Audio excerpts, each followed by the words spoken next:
कुछ बहुत बुरा और बहुत बड़ा होने वाला है ग्लोबल मार्केट में। इस चीज़ को समझिएगा, वीडियो को लास्ट तक देखते रहिएगा। मैं बहुत इंपॉर्टेंट पॉइंट्स पे बात करने वाला हूँ। देखिए, यूएस, जापान और चाइना का जो बॉन्ड यील्ड्स का जो ट्रेजरी का जो डेटा है ना, वो ऑल टाइम हाई पे चल रहा है। 2007 से भी ज़्यादा चल रहा है। 4.15 एंड या 4.25 के आसपास यूएस का ट्रेजरी यील्ड चल रहा है बॉन्ड्स का इंटरेस्ट रेट। जापान का चल रहा है 2.2 के आसपास और चाइना का 1.7। ये सारे अपने, ये वर्ल्ड की सबसे बड़ी इकनॉमीज़ की बात कर रहा हूँ, इनके सबके डेटा जो है ना, वो बता रहे हैं कि 2007 का जो क्राइसिस आया था, ग्लोबल क्राइसिस आया था, उसके ऊपर चल रहा है इंटरेस्ट रेट। दूसरा, गोल्ड ऑल टाइम हाई चल रहा है, 5100 से 5500 की रेंज में चल रहा है, अपने ऑल टाइम हाइस पे ही चल रहा है।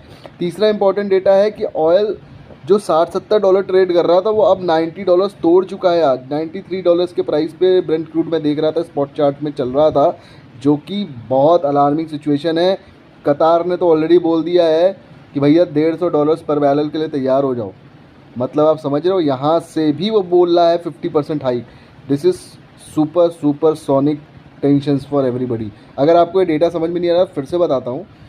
30 ट्रिलियंस के आसपास, 30.3 ट्रिलियन के आसपास यूएस ट्रेजरी का पैसा, यूएस का पैसा ट्रेजरी में पार्क्ड है। जापान का 8.6 ट्रिलियन का आसपास का पैसा पार्क्ड है जापान बॉन्ड्स में, गवर्नमेंट बॉन्ड्स में। और चाइना का पार्क है लगभग 15 ट्रिलियन के आसपास। अगर तीनों का 1% पैसा भी आप देख लेते हो ना, केवल 1% निकाल लेते हो, तो $400 बिलियन के ऊपर होता है।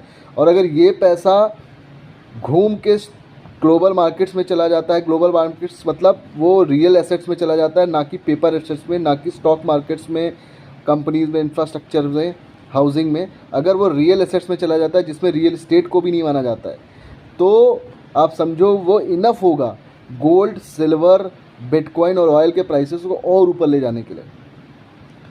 समझ रहे हो? और क्योंकि बॉन्ड यील्ड्स इतने स्टेबल होते हैं और वो रियल टाइम में पैसा सेफली दे रहे हैं, जो कि अभी की सिचुएशन है, तो लोग अपना पैसा वहाँ अगर पार्क कर देते हैं 1% पैसा भी, तो गोल्ड और सिल्वर आसमान कहाँ चले जाएंगे आपको अंदाज़ा भी नहीं। $400 billion is a big number, big.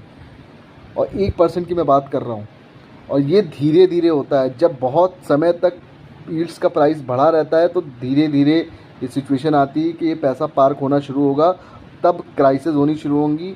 Alarming situation है, कोई इस पे बात नहीं कर रहा है। मैं इस पे आपको क्लियर इंडिकेशन दे रहा हूँ कि भाई हवा की बातें नहीं है। देखो जाके यूएस, जापान और चाइना के ट्रेजरीज का डेटा देख लो, खुद समझ में आ जाएगा। दूसरी इंपॉर्टेंट बात, गोल्ड सिल्वर के प्राइसेस को देख ही रहे हो, ऑयल का प्राइस देख ही रहे हो। ये सब कुछ एक साथ जब बढ़ जाए ना, तो ये अलार्मिंग सिचुएशन है। आपको क्या लगता है, क्या ग्लोबल शटडाउन या स्लो डाउन